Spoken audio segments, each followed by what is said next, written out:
और खबर तफसील से, तुर्की और शाम में जलजले ने भयानक तबाही मचाई है। 5000 से ज्यादा अफराद अब तक हलाक हो चुके हैं और हजारों जख्मी हुए हैं। बड़े पैमाने पर तबाही हुई है। राहत व बचाव का अमल जारी है और जैसे जैसे वक्त गुजरता जा रहा है, मलबे में दबे हुए अफराद के जिंदा बचने की उम्मीद भी कम होती जा रही है। रात भर राहत और बचाव का काम जारी रहा। तुर्की में अब तक 2900 से ज्यादा, जबकि शाम में 1400 से ज्यादा अफराद की मौत हो चुकी है। इस मुसीबत की घड़ी में दुनिया भर के ममालिक मुतासरीन की मदद के लिए आगे आए हैं। हिंदुस्तान, अमेरिका, जनूबी कोरिया समेत कई मुल्कों ने अपनी टीमें तुर्की के लिए भेज दी हैं।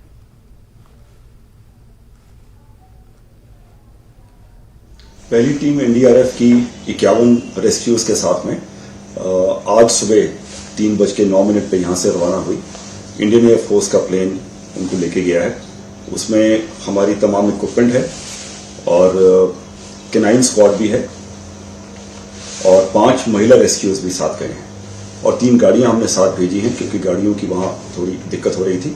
तो ये टीम इस तरह तैयार होकर यहां से सुबह 3 बजे रवाना हो गई। दूसरी टीम में भी 50 रेस्क्यूअर्स तैयार होकर लोड हो गए हैं इंडियन एयरफोर्स के दूसरे प्लेन में।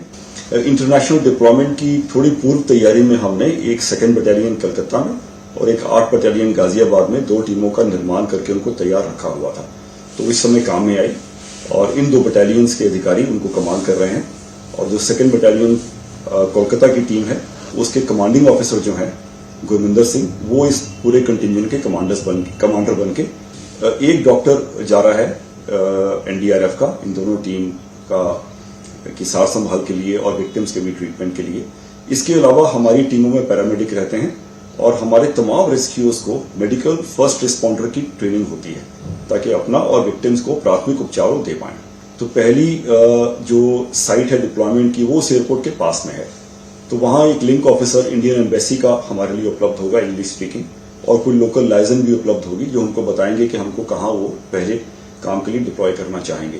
तो ये अब टर्किश अथॉरिटीज के ऊपर है कि इन टीमों का उपयोग वो कहाँ और कैसे करते हैं।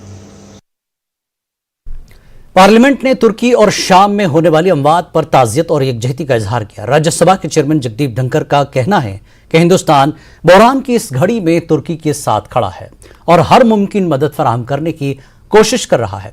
एनडीआरएफ की टीम तुर्की भेजी गई, तिब्बी और दीगर इमदाद भी फराहम की जा रही है। Members,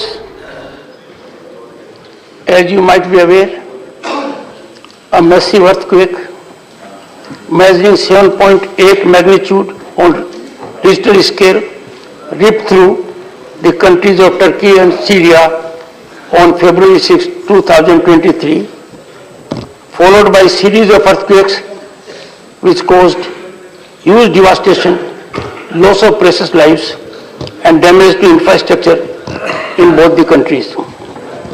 Honorable members, as reported in media, more than 4,000 people have lost their lives and thousands have been injured in both these countries. Many more are still trapped under the rubble, and the toll of lives, unfortunately, is likely to rise.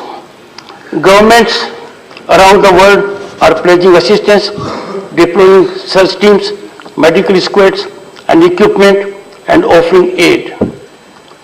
Our country has promptly on its part sent assistance and NDRF search and rescue teams, especially trained dogs, medical supplies and other equipments to assist the authorities in those countries. At this hour of pain and grief, we extend our solidarity with the governments and people of Turkey and Syria and family members of the victims affected by the catastrophe, and also hope and pray that the survivors trapped in the rubble are rescued as early as possible and all assistance is given to the injured. I request members to rise in their places and observe silence as a mark of respect to the memory of those who lost their lives in this tragic incident. Hindustan में तुर्क सफारतकार फिराद सुनील ने तुर्की में जलजले से होने वाली तबाही के बाद हिंदुस्तान की तरफ से भेजी गई मदद पर वजीर आजम नरेंद्र मोदी का शुक्रिया अदा किया। उन्होंने ये कहा कि जरूरत में काम आने वाला दोस्त ही सच्चा दोस्त होता है। लिखते हुए हिंदुस्तान को तुर्की का दोस्त करार दिया। तुर्क सफारतकार ने वज़ीर ख़ारजा एस जयशंकर का भी शुक्रिया अदा किया। Relevant Turkish government bodies are present in the region. Our search and rescue teams, medical staff and other officials continue their operation around the clock. AFAD, the Disaster and Emergency Management Authority, is coordinating the operations. Turkish Red Crescent are there, medical teams, hundreds of them, doctors and nurses with their equipments are there, and of course search and rescue teams are all over in the region. In short, altogether almost 14,000 local official team members are there and struggling to help victims in the region. And more than 5,000 military personnel is also available, and they are also carrying out rescue operations in the region. We established field hospitals, portable kitchens, sanitary facilities such as portable baths and portable toilets are established. And also 2,769 foreign search and rescue teams personnel from 65 countries. I repeat, from 65 countries, altogether 2,769 personnel. They are also present in the region and working with Turkish teams. And as you all know very well, India is among these foreign search and rescue teams. Early yesterday, just a few later than the first earthquake, Indian National Disaster Response Force held a coordination meeting upon instruction Prime Minister Mr. Narendra Modi ji. And later, I also participating at the meeting at the Ministry of External Affairs with NDRF members. And yesterday, India sent a plane, a carrier to Turkey, C-17 type, carrying more than 50 search and rescue members, experts, including some search and rescue dogs and some equipments. This plane arrived early in the morning in Adana, and the Indian team has started their rescue operations already in Turkey. And also early this morning, the second plane also went to Turkey. I think it's still in the air, but we expect this plane also to land before the evening. This plane has also more than 50 rescue experts and some medical equipment. So altogether, India has sent 2 planes, and we really appreciate the sincere and timely help of India. It is timely because, as I said, the first 48 hours up to 72 hours are very important for rescue operations, and Indian experts, search and rescue experts, are now in the field. PM Modi ने parliamentary party की meeting में तुर्की में जलजले का जिक्र किया। इस meeting में दौरान वज़ीर आज़म नरेंद्र मोदी ने तुर्की में जलजले के बाद भारत की तरफ से दी गई मदद का जिक्र किया। पीएम मोदी ने अपने काबिनी रुफ़क़ा को तुर्की को दी गई मदद के बारे में जानकारी दी।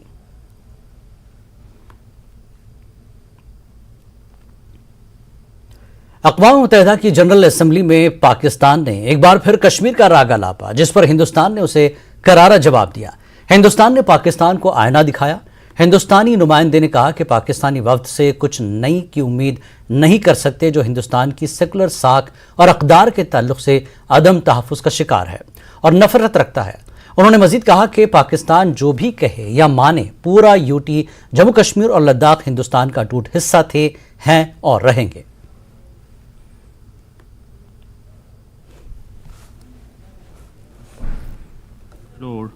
To respond to the frivolous remarks made by a representative of Pakistan against my country. While such statements deserve our sympathy for a mindset which repeatedly utters falsehood, it is important for me to set the record straight. Irrespective of what the representative of Pakistan believes or covets, the entire Union territory of Jammu and Kashmir and Ladakh were, are, and will always be an integral and inalienable part of India. We expect nothing new from this delegation that harbors a deep sense of insecurity and orchestrated hatred for India and our secular credentials and values that my country stands for. I thank you, Mr. President. BB cantt Srinagar में northern command की investiture तकरीब मुनक्किद की गई। Northern command के GOC in C lieutenant general Upendra Dwivedi ने शिरकत की। उन्होंने कहा कि 370 को हटाने और कोविड के बाद नए चैलेंजेस सामने आए हैं।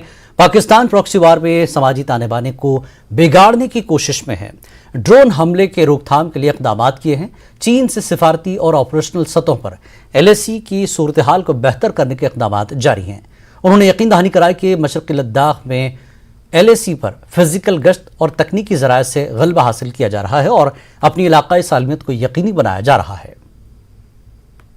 मुबारकबाद देना चाहता हूं कि इसमें आप लोगों का बहुत ही मुख्य रोल रहा है। जैसे आप लोगों ने जो कार्रवाई की है, हमें इसको चुनना पड़ा इस रैली के लिए या इस शैली के लिए। नदन कमांड ने सीमाओं में यानी लाइन ऑफ कंट्रोल और लाइन ऑफ एक्चुअल कंट्रोल और भीतरी इलाकों में सफल अभियानों के जरिए लगातार अपनी क्षमता का उत्कृष्ट प्रदर्शन किया। जम्मू कश्मीर और लद्दाख में असामाजिक तत्वों द्वारा उपद्रव फैलाने के प्रयत्नों के विरुद्ध नदन कमांड हमेशा ढाल बनकर खड़ा रहा है और भविष्य में भी रहेगा। जब कभी देश की संप्रभुता पर किसी ने आंख उठाई है, भारतीय सेना ने उसी भाषा में जवाब दिया। पिछले 2 वर्षों में आर्टिकल 370 को निरस्त करने, गलवान संघर्ष और कोविड-19 की कई लहरों के मद्देनजर नई चुनौतियां पेश की। इन चुनौतियों ने केवल हमारे संकल्प को मजबूत करने और प्रतिबद्धता में दृढ़ रहने का काम किया। लाइन ऑफ कंट्रोल पर स्थिर बनी हुई और सीज फायर कायम है। इन्फिल्ट्रेशन के किसी भी प्रयास को विफल करने के लिए हमने बहुत सख्त निगरानी और टेक्नोलॉजी एनेबल्ड बहुत स्तरीय काउंटर इन्फिल्ट्रेशन ग्रिड को बनाए रखा है। सीज फायर वॉलेशन की कोशिश या विरोधी द्वारा किए गए किसी भी दुस्साहस से सख्ती से निपटा जाएगा। काउंटर टेरर ऑपरेशंस के सभी आयामों में हमारे सैनिकों द्वारा प्रदर्शित उच्चतम प्रोफेशनलिज्म और सिनर्जी ने गतिश खतरे को सीमित किया। विगत 1 साल में जम्मू कश्मीर यूनियन टेरिटरी में सिक्योरिटी और स्टेबिलिटी के सभी मापदंडों यानी पैरामीटर्स में उल्लेखनीय सुधार हुआ। हिंसा की घटनाओं में भारी गिरावट आई। यह शांति, भाईचारा और राष्ट्रीय एकता के लिए एक आम जनता के समर्थन को दर्शाता है। कई मायनों में साल 2022 इंडियन आर्मी के लिए ऐतिहासिक वर्ष था। लाइन ऑफ एक्चुअल कंट्रोल की बर्फीली चोटियों पर तैनात हमारे सैनिकों ने उन कठिन इलाकों में भरपूर सतर्कता बनाए रखी है, जो कि सेना के प्रशिक्षण, प्रभावशीलता और दृढ़ संकल्प का स्वर्णिम उदाहरण है। LAC पर यथास्थित स्टेटस को एक तरफा रूप से बदलने के चीनी प्रयासों के प्रति हमारी प्रतिक्रिया एक तेज, निडर और समन्वित कार्रवाई थी। किसी भी प्रतिकूल आक्रामक गतिविधि या प्रयास का निश्चित रूप से फोर्सेस के उचित रुख और ट्राई सर्विसेज सिनर्जी के साथ मजबूती से मुकाबला किया जाएगा। डिप्लोमेटिक और मिलिट्री स्तरों पर भी LAC की स्थिति को हल करने के लिए गहन उपाय भी साथ साथ चल रहे हैं। मैं आपको विश्वास दिलाता हूं कि ईस्टर्न लद्दाख में यानी कि LAC पर फिजिकल डोमिनेशन के साथ साथ तकनीकी माध्यमों से भी वर्चस्व यानी सुप्रीमेसी बरकरार है और हमारी टेरिटोरियल इंटीग्रिटी की सुनिश्चित की जा रही है। मैं नदन कमांड के बहादुर जवानों को ऑप रक्षक, ऑप मेघदूत और ऑप स्नो लेपर्ड में उत्कृष्ट कार्य प्रदर्शन के लिए सराहना करता हूं। Indian air force, Indian navy, ITBP, BSF और CRPF सहित सभी स्टेक होल्डर्स के साथ समन्वय तालमेल के लिए प्रगतिशील पहलों को ये वांछित परिणाम सामने आए हैं। मैं इस अवसर पर नदन कमांड के सभी रैंकों को आंतरिक और बाहरी सुरक्षा के मोर्चों पर विभिन्न चुनौतियों के लिए तैयार रहने के लिए प्रोत्साहित करता हूं। मैं ये दोहराना चाहता हूं कि हमारा झंडा हवा के कारण नहीं लहराता है, यह उन सैनिकों की अंतिम सांसों से लहराता है जिन्होंने इसकी रक्षा के लिए अपना बलिदान दिया। राष्ट्र संकट के समय यह तिरंगा हमसे की गई देशवासियों की आशाएं और हमारे ऊपर किए गए भरोसे को याद दिलाता है। इसी संदर्भ में मैं आर्म फोर्सेस की नई परिवर्तनशील अग्निपथ स्कीम के उचित रूप से कार्यान्वित करने हेतु और अग्निवीरों को मार्गदर्शन और उनकी पूर्ण क्षमता का सदुपयोग करने में आप सभी का पूर्ण सहयोग चाहता हूं। नदन कमांड की ऑपरेशन रेडीनेस को उच्चतम स्तर पर ले जाने में आप सबका सराहनीय योगदान रहा। सभी देशवासियों की ओर से मैं उन बहादुर सैनिकों और उनके आश्रितों एवं वीर नारियों के योगदान का आभार व्यक्त करता हूं, जिन्होंने देश की सीमाओं की रक्षा करते हुए और आंतरिक सुरक्षा चुनौतियों से लड़ते हुए अपने प्राणों का बलिदान किया। कश्मीर न्यूज में एक बार फिर आपका इस्तकबाल है। बीजेपी जम्मू कश्मीर के इंचार्ज आशीष सूद ने न्यूज 18 से बात करते हुए तजावुजात के खिलाफ कार्रवाई को दुरुस्त करार देते हुए कहा कि जिन लोगों ने सरकारी अराजी पर कब्जा किया है उनके खिलाफ कार्रवाई की जा रही है, गरीब लोगों के खिलाफ कार्रवाई नहीं की जा रही है। आशीष सूद ने कहा कि तमाम तरीक़ेकार पर अमल किया जा रहा है। कश्मीर में लगातार एंटी इंक्रोचमेंट ड्राइव चल रही है, बुलडोजर चल रहा है, लेकिन उसको लेकर राजनीतिक सवाल भी उठ रहे हैं। कल दिल्ली में महबूबा मुफ्ती की प्रेस कॉन्फ्रेंस हुई है, बहुत से सवाल उठाए गए। हमारे साथ ज्यादा बातचीत के लिए हैं आशीष सूद जी। आप लोग कह रहे हैं कि अतिक्रमण हटा रहे हैं, लेकिन महबूबा मुफ्ती कह रही हैं कि आप लोग गरीबों का घर छीन रहे हैं। देखिए, महबूबा मुफ्ती जी का जो कुछ बचा खुचा राजनीतिक आधार है वो इसी तरह डर, भय और अराजक बयान देकर ही बचेगा। प्रशासन के सभी अधिकारियों ने और प्रशासन के मुखिया के नाते लेफ्टिनेंट गवर्नर साहब ने इस बात को बार बार दोहराया है कि ये एनक्रोचमेंट ड्राइव उन बड़े लोगों के लिए जिन्होंने बहुत बड़ी तादाद में सरकारी भूमि पर एनक्रोचमेंट की हुई है, उनके खिलाफ है। साधारण लोग, साधारण व्यक्ति जिसने गांव में अपनी मुंडेर, अपना आंगन, अपना बगीचा बाहर बनाया, वो सदियों से बनाए हुए हैं, सदियों से बनाकर वहां रहते रहे हैं और यही नहीं पूरे देश भर में, विश्व भर में रहते हैं। उनके ऊपर कोई विषय नहीं है। मगर हाँ, महबूबा मुफ्ती जी ने, फारूक अब्दुल्ला जी ने, मुफ्तीज और अब्दुल्लाज और गांधीज ने जिन लोगों को अवैध फायदे पहुंचाए थे, जिनसे अरबों रुपए कहा जाता है अपनी पार्टी को चलाने के लिए, अपने निजी फायदे के लिए सरकारी जमीन एनक्रोच करने की अनुमति देकर वसूले गए थे, जब उनसे जमीन जाएगी तो वो आके इनका गिरेबान तो पकड़ेंगे ही ना। ये उनको बचाने की कवायद है। लेकिन महबूबा मुफ्ती ने तो यहां तक कह दिया कि जिस तरह के जम्मू कश्मीर में हालात हैं वो अफगानिस्तान की तरह हैं। उन्होंने अफगानिस्तान से जम्मू कश्मीर की तुलना की। देखिए, जमात के एक एलिमेंट को महबूबा मुफ्ती जी और पाकिस्तान परस्त एलिमेंट को महबूबा मुफ्ती जी हमेशा अपीस करने की कोशिश करती हैं और उनकी पार्टी के हालात तो ये है कि वो पूरे जम्मू कश्मीर भर में डीडीसी के चुनाव भी नहीं लड़वा पाई थी। सभी सीटों पर, लगभग 280 सीटों पर नहीं लड़वा पाई थी। कुछ गिनी चुनी सीटों पर गुपकार अलायंस के नाते वो लोग चुनाव लड़े थे। तो जो कुछ बचा है वो इसी तरह के भय के वातावरण से फैलाकर बचाया जाएगा। आप मुझे एक बात बताइए, एक बहुत बड़ा होटल जो 2 लाख रुपए प्रतिदिन के ऊपर कमरा देता हो, अगर वो कनाल जमीन कब्जा लेकर 1,50,000 रुपए किराया दे रहा और उसके बाद भी कई कनाल जमीन पे कब्जा कर ले, उसे खाली किया जाना नहीं चाहिए। लेकिन एक बात बताइए, आज जो सवाल उमर अब्दुल्ला ने उठाया कि कोई प्रोसीजर नहीं है, नोटिस दिया जाता है, बुलडोजर आता है और डेमोलेशन कर दिया जाता है। मैं इस आरोप को सिरे से नकारता हूं। मेरी प्राप्त जानकारी के अनुसार सारे प्रोसीजर्स को फॉलो किया जाता है और हाँ, अगर उनको ऐसा लगता है तो अब्दुल्लास तो फर्स्ट फैमिली है, उन्हें प्रशासन से इस संदर्भ में बात करनी चाहिए। उन्होंने कोई प्रतिनिधि मंडल के माध्यम से रिप्रेजेंट करना चाहिए। मैं ये नहीं कहता हूं प्रशासन में कुछ चूक, कहीं मामूली चूक हो सकती है, मगर अभी तक की प्राप्त जानकारी के अनुसार सब लोगों को मालूम है किसने कितनी जमीन कब्जा की है। और जो जमीन कब्जा करता है साहब, बड़े बड़े शोरूम बने हैं, उन शोरूम्स के आगे पीछे एकड़ों जमीन कब्जा हो जाए, उनको मालूम रहता है। इसलिए जो प्रोसीजर की बात है, सरकार पूरा प्रोसीजर फॉलो कर रही है मेरी प्राप्त जानकारी के अनुसार। कैमरामैन जगदीश गौतम के साथ खुर्रम शहजाद, न्यूज 18 दिल्ली।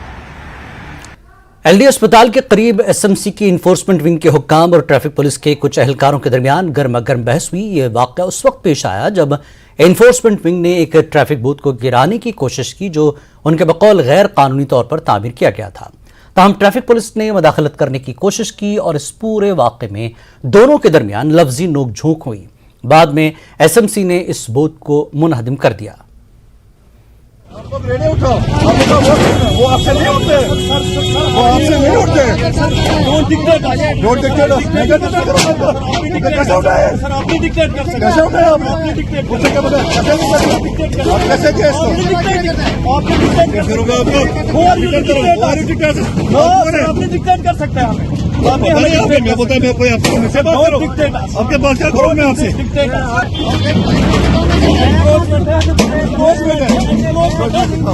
सड़क पर शट है।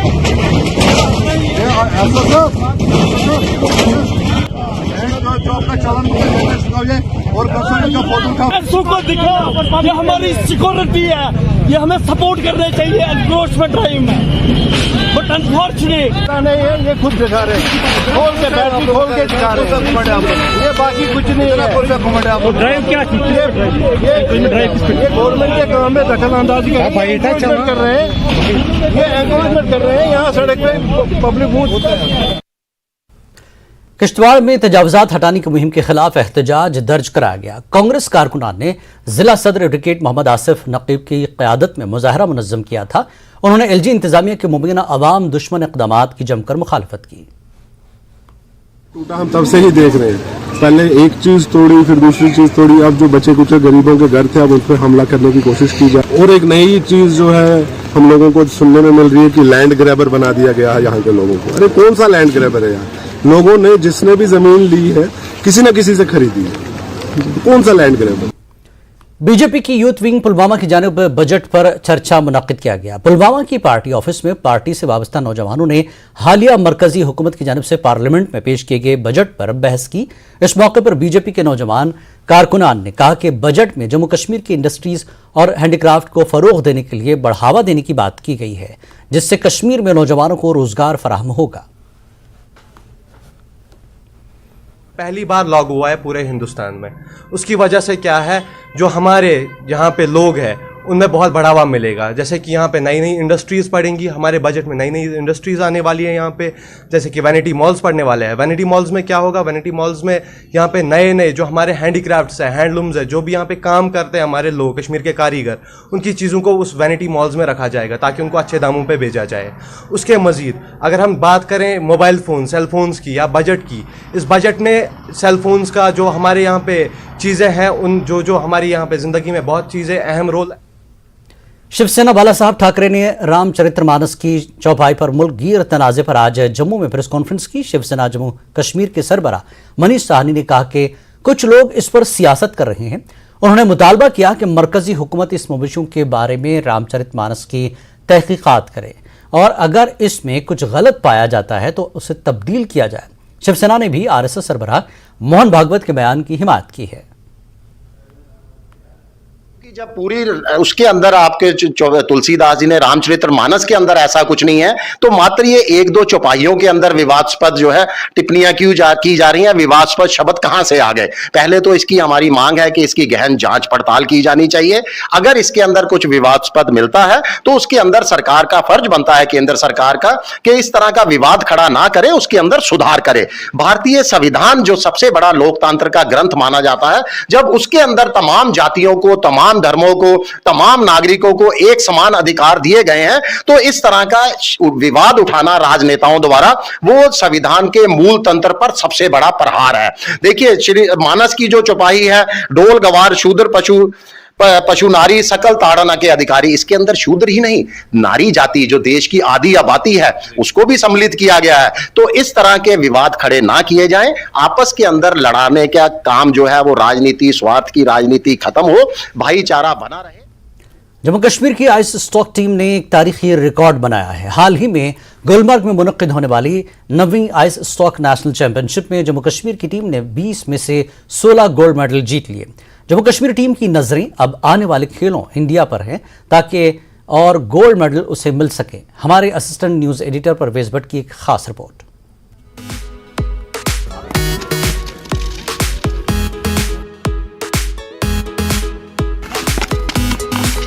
कश्मीरी नौजवान लड़कों ने हाल ही में सरमाई टूरिस्ट रिजॉर्ट गुलमर्ग में अपना शानदार मुजाहिरा पेश किया। गुलमर्ग में 3 दिनों तक मुनक्किद होने वाली 9वीं नेशनल आइस स्टॉक चैंपियनशिप के दौरान इन खिलाड़ियों ने एक रिकॉर्ड कायम किया और कश्मीर की खेलों की तारीख में एक और संग मील का इजाफा किया है। जम्मू कश्मीर टीम ने टूर्नामेंट में पहली पोजीशन हासिल करते हुए 20 इवेंट्स में 16 मेडल और कांसा और चांदी के कई तमगे भी जीते। इस इवेंट में जूनियर और सीनियर जुमरों में 19 रियासतों के 300 से ज्यादा खिलाड़ियों ने शिरकत की। पहले तो वहाँ गुलमर्ग में मोर देन 300 स्टूडेंट्स आए थे, अलग अलग स्टेट से आए थे और बहुत टफ कंपटीशन हुआ वहाँ पे। इसमें 3-4 इवेंट होते हैं, टीम गेम जैसे टीम डिस्टेंस, और एक टीम में 4 प्लेयर्स होते हैं और इनको हर एक इवेंट में पार्टिसिपेट करना होता है अलग अलग। जैसे हमारी फर्स्ट रैंक आई, हमने फाइनल जीता गुजरात के साथ। दूसरी इवेंट में हमने पंजाब के साथ जीता। जम्मू कश्मीर में हमें फर्स्ट रैंक आई और सेकंड आई गुजरात को। कंपटीशन तो दिन ब दिन बढ़ रहा है, सारी स्टेट्स के पास वो ट्रेनिंग ले रहे हैं और हमारा JNK, पहले हम शुक्रिया करना चाहते हैं अपने इरफान सर का जो हमें यहाँ पे ट्रेनिंग कराते हैं। बहुत सारी स्टेट से लोग आए थे जैसे चंडीगढ़, राजस्थान, उड़ीसा, और अल्हम्दुलिल्लाह वहाँ पे हमने बहुत अच्छा खेला, सारों ने अच्छा खेला, इवेंट भी बहुत अच्छे से हो गया और JNK टीम की अल्हम्दुलिल्लाह रैंक फर्स्ट आई उधर पे। जम्मू कश्मीर की टीम को होम टर्फ के अलावा मकामी माहौल मिला, तब भी उन्हें पंजाब और गुजरात की टीमों से सख्त मुकाबले का सामना करना पड़ा। गुजरात टीम को हराकर JNK टीम ने इस टूर्नामेंट में पहली पोजीशन हासिल की।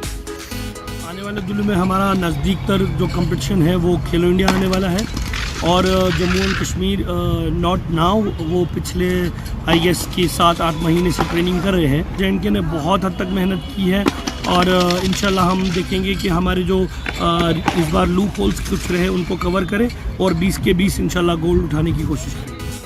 पिछले कुछ सालों से आइस स्टॉक गेम नौजवानों में बहुत पॉपुलर हो रहा है क्योंकि ये खेल सर्दियों के साथ साथ गर्मियों में भी खेला जा सकता है। इस गेम से जुड़े खिलाड़ी इस साल खेलो इंडिया मुकाबलों में बड़े पैमाने पर शरीक रहेंगे।